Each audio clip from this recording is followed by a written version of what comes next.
right, welcome to our third podcast lecture, determining axes and hemiblocks. Now, very important concept. We have to think about, when we think about axis deviation, if you look at your multi-lead cheat sheet, go to the front of it, and you will find the almighty wheel of axis. Ooh. On that almighty wheel of axis, you're going to find roughly 4 quadrants worth of data. Now, obviously, I'm recording this with the slideshow, so they won't be able to see the screen, but I do, or the whiteboard. But I do want to show you. I'm drawing the wheel of axis here. Whoa, I'm going to make you do that until you do it. All right. Basically, it's divided into 4 quadrants. Okay. The quadrants are going to refer to as what is typically normal. That's going to be down here in the lower right. Okay. And then you also have left axis deviation. That's on the upper left. You're going to have right axis deviation. I'll refer to that as rad and lad. And then you also have extreme right axis deviation, erad. This is important. By recognizing in the summation of all electrical signal traveling through the heart, the summation of all these, what we call vectors. A vector is the line of, or the directional flow of electricity, electricity in the heart. We can average that and determine what's the most common flow of electricity in the heart. When we plot that onto the wheel of axis, it allows for us to determine specifically where there might be a problem within the conduction system causing that angle flow or that directional flow, those vectors of energy to divert to a different section. Now, this is a typical scale that you would see. You're going to see it start out at 0 degrees here. You're going to have down towards the bottom, positive 90 degrees, towards the top, negative 90 degrees. And then you have a negative 180 and or positive 180, depending on which way around the circle you so travel. I also want to bring your attention to the left axis deviation section, because at negative 40 degrees, we end up separating, because left axis deviation is not always wrong. Sometimes left is normal. Sometimes right axis deviation is normal. You may even see some of these charts where it actually shows in the right axis deviation that up to 110 degrees is actually considered to be normal. And that's really common, especially in pediatrics. Okay. Now, the reason I'm going to go back to lad over here, the reason why I look at the lad aspect is because in this component, I'm going to divide this at that negative 40. Negative 40 all the way down to positive 90 are all going to be considered normal. However, we're going to refer to as from 0 to negative 40 as physiologic left axis deviation. Okay. Physiologic, meaning that there's an abnormality or there's a component that is creating a negative axis, right? Putting it into left axis, that quadrant, but it still can be normal. You can be completely healthy and have left axis deviation. Physiologic left axis deviation. From negative 40 to negative 90, this becomes pathological left axis deviation. Worst type of liar is one that lies pathologically, right? They're continuously lying. That's an example. Pathological means I've got a problem. Physiological means it's abnormal, but it's not a new problem. It's not a problem I'm concerned about. So when I see things like pathological left axis deviation, or I see something along the lines of right axis deviation, or I look at something like ERAD, extreme right axis deviation, those allow for me to specifically diagnose a block within the bundle branches, specifically the hemiblocks, right? You have an anterior and posterior fascicle. You'll hear them as fascicle blocks or hemiblocks, so one and the same, but I can tell that. So for example, when I have left axis deviation pathological, meaning negative 40 to negative 90 within that segment of the wheel, I'm looking at an anterior hemiblock, a block of the anterior fascicle, the fascicle of the left ventricle that's on the front. If I'm looking at a right axis deviation positive 90 to positive 180. Then I'm looking at a posterior hemiblock, right? A posterior hemiblock is going to be the posterior portion of the left bundle branch that feeds around the posterior portion of the left ventricle for depolarization. If I'm dealing with a situation where I have the signal of the heart generating an ERAD or extreme right ax deviation, I'm going to be thinking that it's VTAC. So I'm going to take this diagram and I want to overlay Einthoven's triangle. And I'm going to do this not in the traditional triangular fashion. I'm going to use it as the same location. This guy right here is lead what? Lead 1, right? Lead 2, and it's going to have a directional flow like this, right? Lead 2. Right here, somewhere about 60 maybe or so, right? That's going to be our lead 2. Lead 3. Somewhere about 120 or so. Those are my most common leads. I can literally plot every single lead that I have. For example, if I'm looking at a lead, let's say I'm looking at lead 2, and the signal inside lead 2 on my ECG has a positive deflection of a QRS complex. Goes up, right? From the isotronic, it goes up. That means the signal is traveling towards the positive electrode, right? We would expect in lead 2 to have upright complex. But let's say that for some reason in lead 2, I have a negative complex. Well, that may tell me that the signal is actually traveling away from the positive electrode, pointing it towards ERAD. I know that if the signal is coming from the bottom of the heart traveling towards the top, away from the directional flow of lead 2, most likely that arrhythmia is what? It starts in the ventricles and works its way to overcome the heart. Ventricular tachycardia. So axis allows for me to tell a couple things. It allows me to tell if there's blocks in the pathways of the conduction system. It also allows me to understand some pathology that may be going on with my patient. For example, right axis deviation could be an acute cause from a pulmonary embolism. You can have left axis deviation as a progression of normal cardiac disease. You can have ERAD if you're looking at a situation where it's VTAC. So this provides us with some diagnostic ability that otherwise we would not have. But the wheel of axis is really important. This diagram, that wheel, the one that's on your cheat sheet, is really vital for you to put it into your brain. There's also a rapid axis and Hemiblock chart that's located on the front of your multi-lead cheat sheet. That too is very effective. From my own personal standpoint, I have a hard time remembering 5 different patterns of ups and downs. And that's what that rapid axis chart looks at. I have a better time looking at that first column where it says axis. It says normal axis 0 to 90. On a circle of the wheel of axis, a 90 I can easily plot, right? A 50 I can plot, and I can do that in my mind, and I can identify what axis deviation I might be looking at.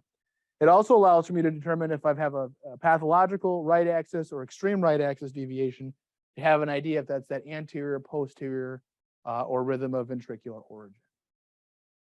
Now, most people ask, why didn't we talk about this in the first semester? Well, predominantly because we focused on one lead, lead 2. And now we're introducing a lot of multi-leads, and that's going to take us to where we're going to get started next.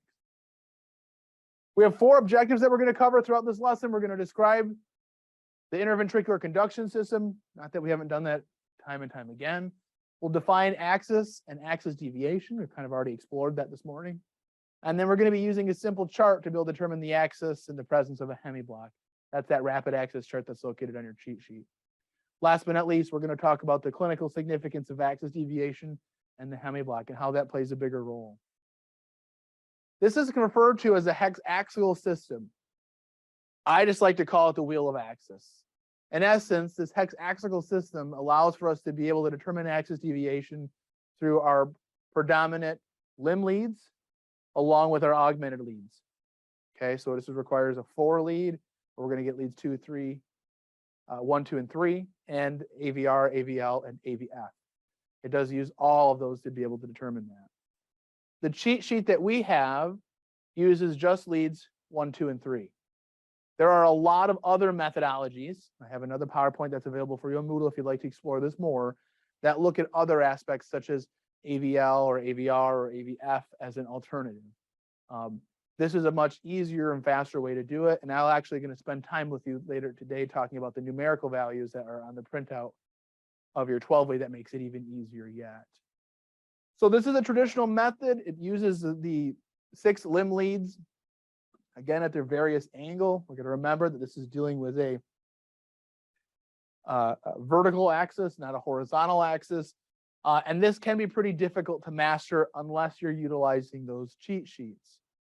Now, what is axis? Axis is, again, the overall direction of travel of the electrical impulse from the top of the heart, or from where it should start, right? And as it travels down through the heart. And a normal healthy heart, we know the SI node will fire. It will then go and travel down through the atriums, gets held up at the AV junction. Signal will send through the bundle of His, and then into the left and right bundle branches down to the Purkinje fibers. On this diagram, we're really going to be focusing from the AV node on down. There is a separate axis for the atriums, for the ventricles, and then for repolarization. Okay, there's a P, a Q, and or a P, a T, and a P, Q, T waves. I can't think of my waves for a second on the printout for the 12-way. We'll look at that. But we're going to talk about ventricular axis is what we're focusing on. So we're talking about the directional flow from the AV junction on down. If you look at the corresponding leads, you'll know again, you can kind of see the directional flow, 90 at the bottom, negative 90 at the top, 80 over 180, 0 over here. Lead 1 coming across, traveling towards the positive electrode, and lead 1, since the signal is traveling down the heart, the signal is traveling towards lead 1. That's why I have a positive deflection in lead 1. The signal is again traveling down towards the apex. This one, it's really traveling towards lead 2. I have a positive spike here on lead 2. And the same thing you can see on lead 3. It's traveling this way, but the signal is still traveling more towards lead 3 than it is away, hence why I have a positive deflection. Normal axis deviation is really easy. You look at leads 1, 2, and 3. If it goes up, up, up, and I'm talking about terminal generalized deflection, right? Where does it travel? Is it more up or more down globally? Excuse me. But you can see in this case, normal axis should read up, up, and up. When it's abnormal, then we start to have some more concerns. So again, we know that we're going to see those upright complexes in leads 1, 2, and 3. We're going to see the forces that are going to be going towards all of these leads. The force of depolarization is traveling towards those leads. That's what gives it that positive deflection, right? If the impulse goes towards a positive lead, it makes a positive deflection. Okay, so far, are you with me? Let's start taking a look at what happens when it's abnormal. So in this case, we're going to talk about a physiologic left axis deviation. A physiological left axis deviation is not normal, but it's not something that we're going to go ahead and treat. It's something people have. It's something that people will have their entire lives. And it doesn't mean that it's abnormal, but it is something that shows up for us to be able to identify when we're using our axis determination criteria. In this case, you're going to see the signals coming from the AV node. It travels down, and then all of a sudden it's going to swing up, pointing more towards lead 1 and less towards lead 3. And that is because we're dealing with a block within the conduction system, or a slowdown within the conduction system. Again, it's not something we're going to go after, but we are going to see that in lead 1, it should have a positive deflection. Lead 2 could be either up or down. So it could be positive or negative, but lead 3 should be down. And again, knowing that signals should be traveling this way, right? On lead 1, it's traveling towards it, positive deflection. In lead 2, it's traveling towards it some, may get a positive, but it's also traveling away from it. That may give me an up or a kind of a down or an in-between signal.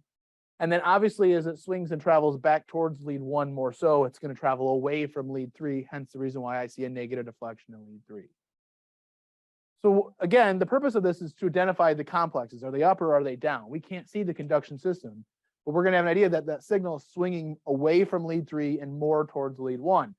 That's something we want to kind of tune into as a potential concern. Pathological left axis deviation, this actually requires a disease process for this to occur. And you're going to see In this diagram, it's not so much of a swoop up towards lead 1. It is a hard stop and a direct angulation up towards lead 1. And that's because we're dealing with the block. Their signal can't slowly travel through that in a normal pathway. This requires a disease process. It suggests very highly, not 100%, but highly enough to say it's diagnostic, that there's some type of anterior hemiblock. The anterior hemiblock is going to be right here. This is the anterior block that goes down towards the front of the heart, right? When that happens, it's going to travel up towards lead 1. I'll see a positive deflection in lead 1, but I'll see a negative deflection in lead 2 and a negative deflection in lead 3. That's telling me the signal's starting out heading in the right direction, and then it takes a hard turn to the left. Okay? Patients who have a pathological left axis deviation are 4 times more likely to go into cardiac arrest, to develop a life-threatening arrhythmia, that with a patient with chest pain, that is, than any other patient.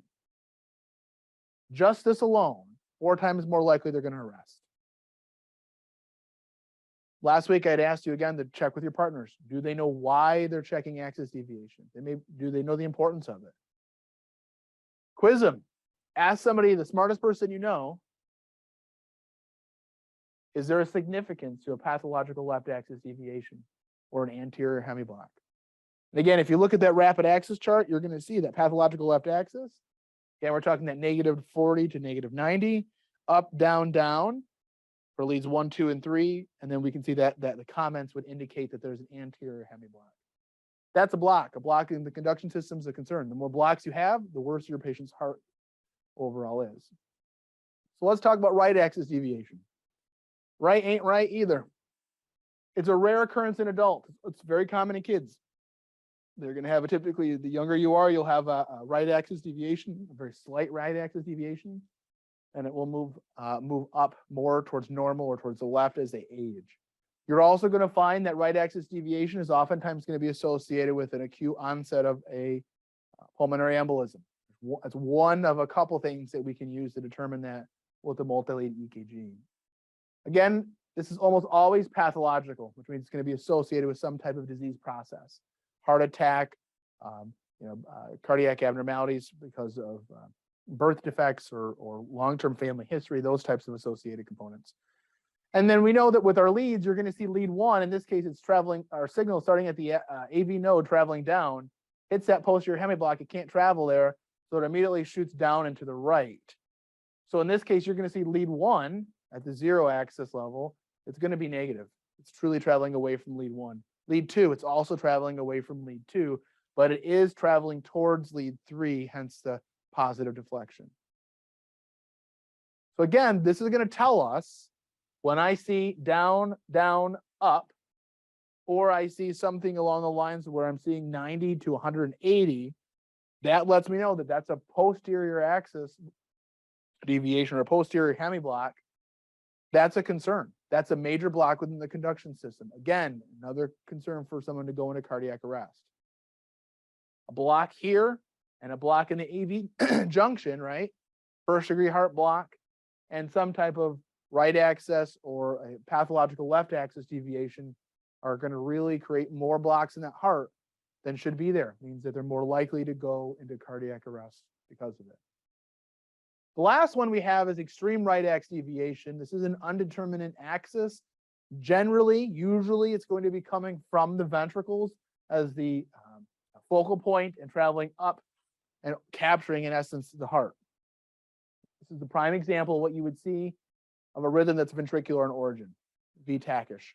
And I say VTAC-ish because not always is VTAC VTAC. What we've learned in the first semester is not always true on a 12 lead. You're going to find that the leads are going to travel down in 1, 2, and 3. Down, down, down. That's bad, right? Down, down, down is ERAD. ERAD is bad. ERAD is extreme right axis deviation.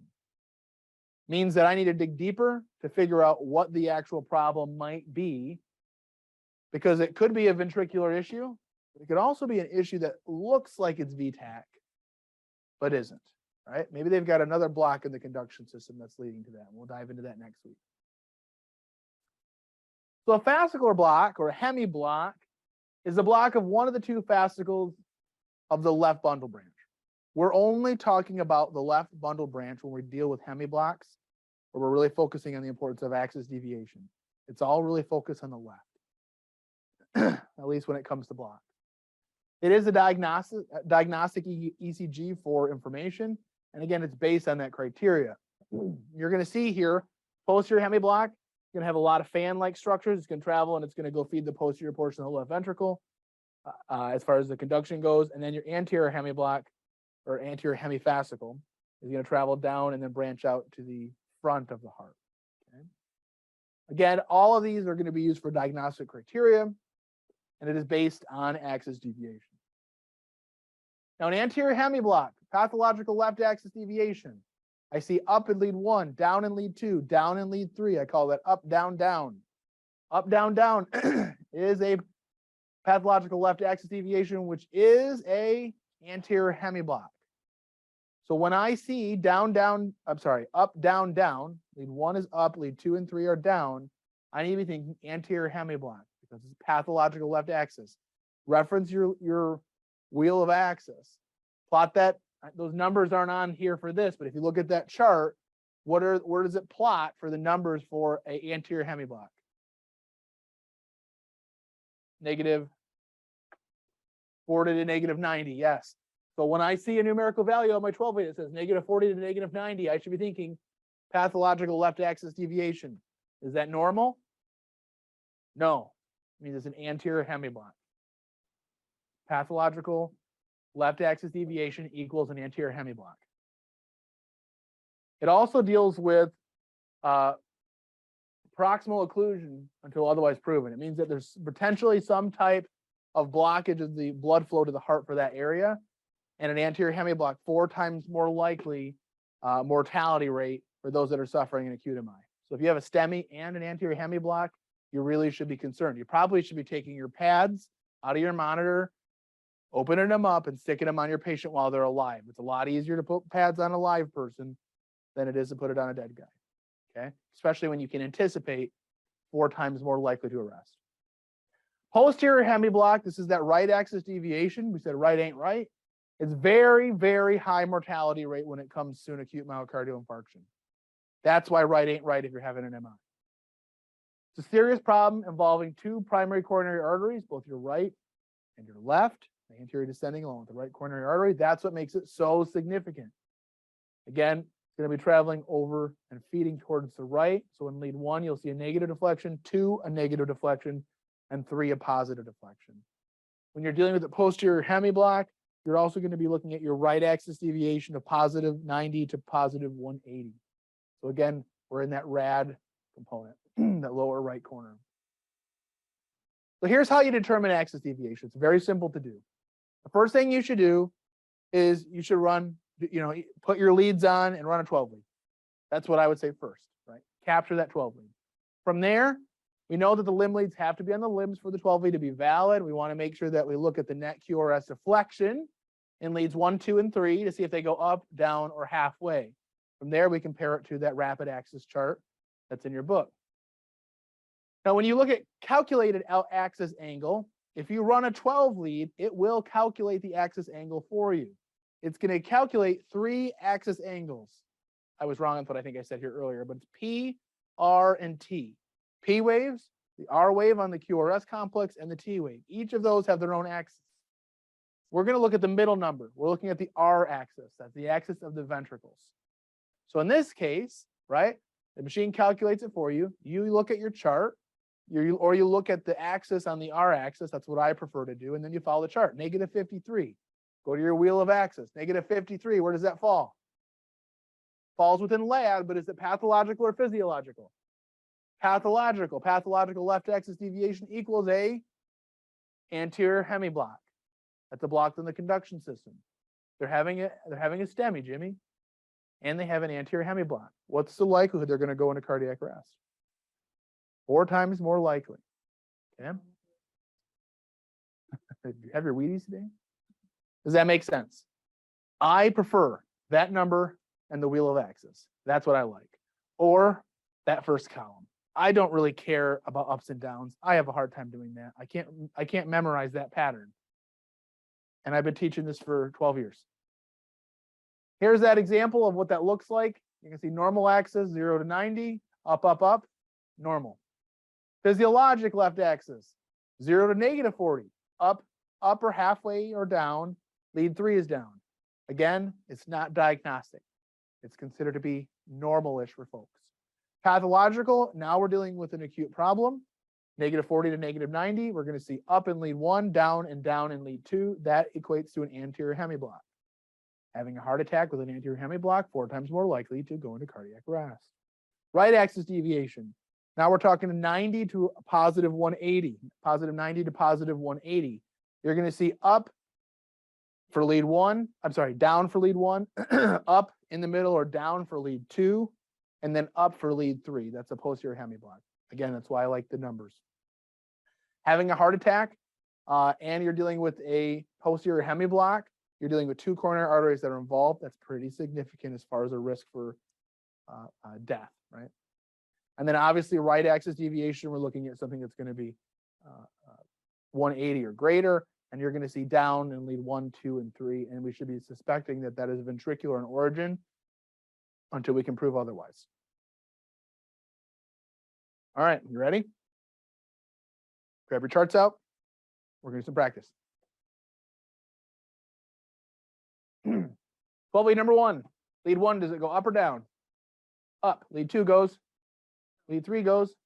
We have up, down, down. Look at my R axis. What's my number? Negative 75. And it's a pathological left axis deviation, which equates to a anterior hemiblock. Very good. Okay.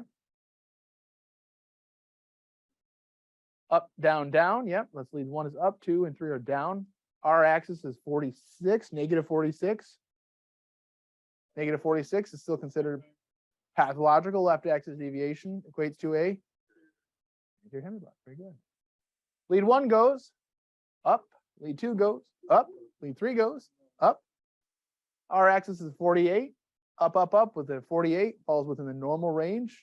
Is there any abnormal axis here? No, hence why it's normal. Physiological left axis, lead 1 goes up, lead 2 goes about halfway, kind of up, kind of down, and lead 3 goes down. Our R axis is negative 31. Physiological left axis, does that create a block? It does not create a hemiblock. Close, yep. Lead 1 goes up, lead 2 goes up, lead 3 goes, R axis is 69. Normal, yeah, we know normal is between 0 and positive 90. In this case, lead 1 goes up, lead 2 goes up, lead 3 goes down. R axis is negative 15. Physiologic left axis deviation, is that a block? No, it's normal. All right, lead 1 goes up, lead 2 goes up, lead 3 goes down. R axis is negative 11. Plot that on our wheel. It is left axis deviation. What type of left axis? Physiological left axis deviation. Any associated hemiblocks? No, very good. In this case, lead 1 goes up, lead 2 goes down, lead 3 goes down. R axis is negative 75. Plot that on the wheel. Pathological left axis deviation, yeah. And that is a what? Pathological left axis deviation is a anterior hemiblock. Very good. All right, lead 1 goes up, lead 2 goes down, lead 3 goes down. R axis on the 12 lead is negative 46. Plot that on our wheel. Pathological left axis deviation creates what type of block? An anterior hemiblock. You starting to see a pattern? Lead 1 in this case goes up, lead 2 goes down, lead 3 goes down. Axis R is negative 67. This is going to be a pathological left axis deviation, also known as a anterior hemiblock. Yeah, very good. Here we go. Lead 1 goes down, lead 2 goes up, and 3 goes up. R axis is 106. Right axis deviation. Yep, it is a posterior hemiblock. Yep, very good. This guy is having a STEMI. What's your concern? Yeah. We know 2 coronary arteries are involved, 4 times higher rate of mortality. Big concern. Lead 1 goes up, lead 2 goes down, lead 3 goes down. Our axis is negative 46.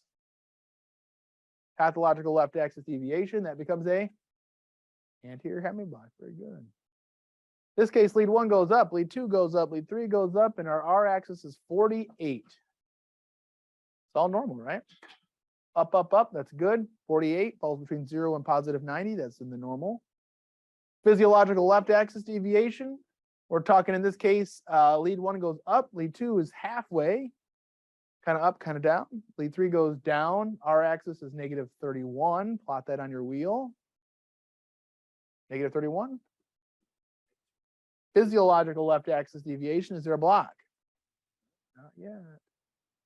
Lead 1 goes up, lead 2 goes up, lead 3 goes up. Our axis is 69. Normal falls right where it ought to. Physiological left axis deviation, lead 1 goes up, lead 2 goes up, lead 3 goes down. Negative 15 is a physiological left axis deviation, but is there a block? No block, that's correct. It would have to be greater than what to be a block? Greater than 40 or greater than positive 90. All right, lead 1 goes up, lead 2 goes down, lead 3 goes down. Our axis is negative 75. Plot that on your wheel.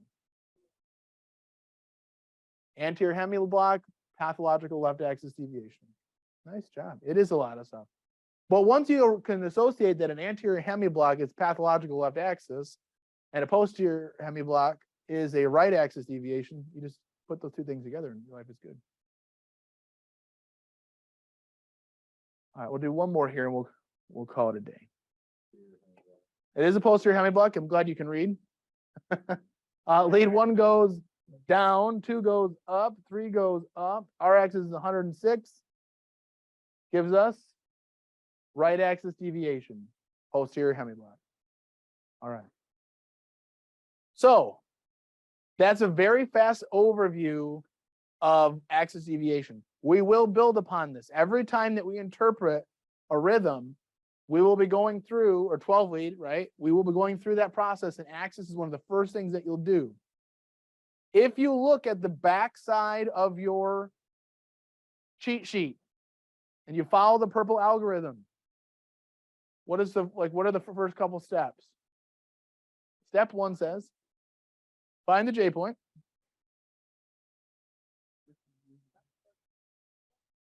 No, so yeah, yep. So it's obtain target history, get a clean 12 lead, analyze the rhythm. That's your lead 2 stuff, and then axis deviation. I wasn't sure what you were reading, but we're going to build upon this, right? So you're going to find that we're going to start to use that more and more. All right. I hope you enjoyed this. We'll catch you here on the next one, guys.